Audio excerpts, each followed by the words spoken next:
Gotcha. And in terms of like sets and reps, I mean, I like that you have a fitness Mhm. background because I feel like fitness of Yeah. all the forms of personal development is like the most clear. Like it's very clear. Like, oh, you do this, you do that, you see this result.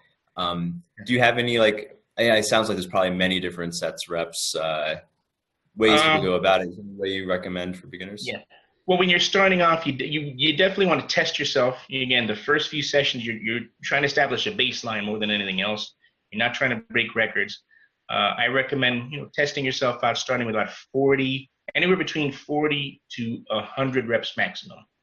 Again, this is assuming that you don't have any serious health issues. Most healthy men should be able to accomplish that many without any kind of issue, and then from there once you've got the form down pat, once you feel as if you're comfortable moving forward, then you would add reps. That how you add reps is really dependent on how many reps you're performing in the first place. It's usually like a percentage of the whole. So I mean, if you're only able to perform 40 reps, you might add any 2 to 3 per session.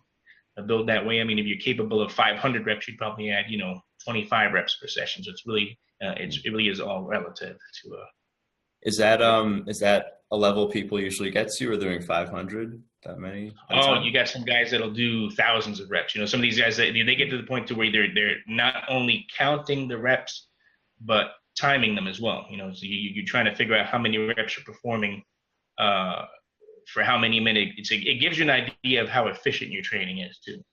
Hmm. So at that point, I mean, that seems like it's an advanced level, of course. At that point, like, what are guys experiencing? Like, have they seen an inch gain, or like, what's going on at Um, that level? yeah, you've got some guys that reported 2 inches or more. Some guys even more than that. Again, you can go on these internet forums, male enhancement internet forums, and see different reports on that. And some of these guys, they've been doing it for years. The ones who make the best gains are the ones who really put their minds into it. It's understandable that when you get to the point to where you're joking for 15, 30 minutes straight, it's tempting to try to distract yourself. But the guys that are making the gains, those are the guys that are it's like the way to visualize it is almost like as if you are only like when you're performing the rep, it's almost as if that's the only rep you're performing. Try to put that much concentration. You want to feel the tissues expanding when you're performing that exercise. Really visualize that. I mean, if you're distracting yourself, you're watching TV while you're doing it, and you're just putting yourself on the clock, you can't be surprised if you're not making gains. And I think most men, you don't want to work out and not make progress. You want to spend whatever time you're doing and making as much progress as possible. So really putting your mind into what you're doing is definitely a key to successful with that and any other exercise you're doing. Of course. Yeah. Do you mind sharing some of the variations with like the length, the girth thing, maybe some Sure. other benefits? Yeah. Sure. Well, the popular way to go about it, if you want to shift the emphasis towards length, you would use a lower degree of erection.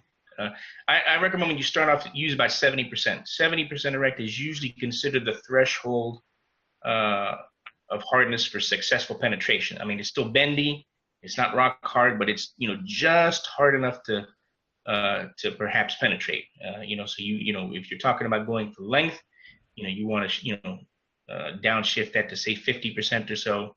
You're going to use less lubrication so that you're getting a little bit more friction. You don't want any sticking. I mean, you want to be able to have a smooth transition as you stroke, but there should be a little more friction, so it's more like a sliding stretch. You want to perform faster repetitions. That's going to mean you're going to have to lighten things up a little bit, but you can make up for that in volume.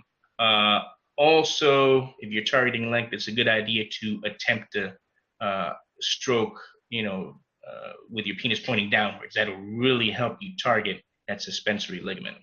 Now, Gotcha. if you want to shift the emphasis towards girth, you do pretty much the reverse in most cases. You joke with more than a 70% erection. You use a lot of lubrication. You slow down the rep cadence. You probably to 2 to 3 seconds per stroke, perhaps even more. with the goal being to really, feel that tissue stretch and, get that blood flowing. That's something you're not going to feel too much with the uh, lengthening version of the exercise. So it's really almost like two different exercises when you're doing it. So you can expect to feel a massive difference just by those minor changes. Gotcha. And like, what about like holding it at the end? Like I've seen that a lot online, like gel can hold. Do you Yeah, recommend some that? men some men do that to place emphasis on the glands. You want to be really careful when you do that. Again, this is not an exercise where you want to try to uh, use too much force. If you're using so much force that you're getting pain or pins and needles sensation, that's not a good sign. But some men like to target the glands by doing that. Some men will perform a Kegel right before they set their grip to drive even more blood into it.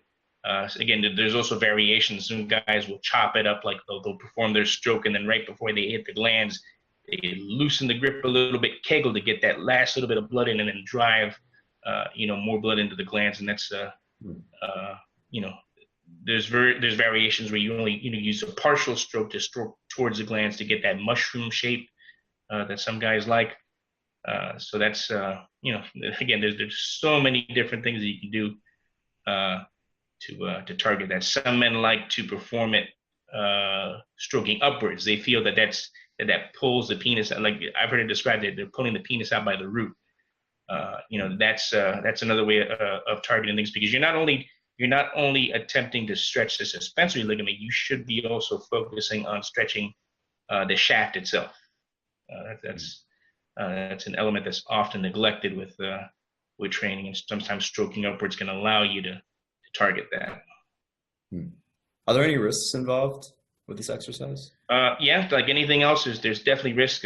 One of the things we highly recommend before any kind of training, get yourself checked out by a doctor. Make sure there's no uh, underlying anomalies.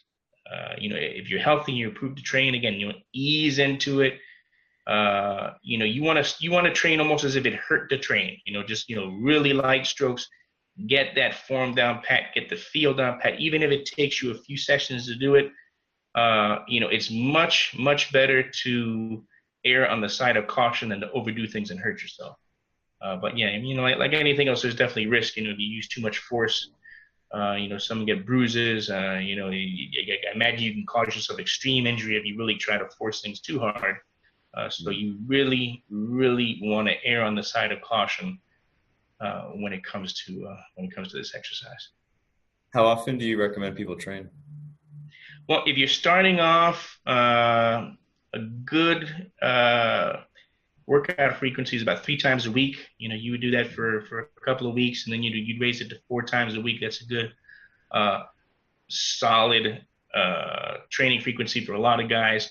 I have a boot camp type of program where if you're just starting, you're not really trying to hit really high reps, but what you are going to do to accelerate conditioning is just train more frequencies. So I have a routine where you work up to gel K, maybe only 100 repetitions maximum per session, but the first couple of weeks you'll train 3 times a week.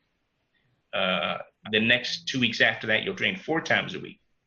Then the next 2 weeks after that, you'll train 5 days a week, but actually up to twice a day. I mean, and I know that's a huge jump, but it's if you've ever done any kind of boot camp type training, it's almost like you're forcing that overload. And because you're not raising the reps and you're merely increasing the level of training frequency, it accelerates conditioning. And then usually after that period, I recommend a little bit of time off, and then you start off with a more conservative training frequency schedule. But now the brakes are off, so now you can start raising reps past the 100 rep mark. And then you might even include a few other exercises. Some men like the direct stretching movements. There's other types of exercises you need to isolate girth. So that's where that would come in. Awesome. Awesome. Cool. So that was just the first exercise. What other ones do you find are really important for guys? Well, the Kegel, the erect Kegel specifically, that's a very popular exercise. That's a mainstream exercise too. A lot of medical professionals recommend it for various reasons. I mean, it's recommended to, for women after childbirth. It does help with incontinence issues.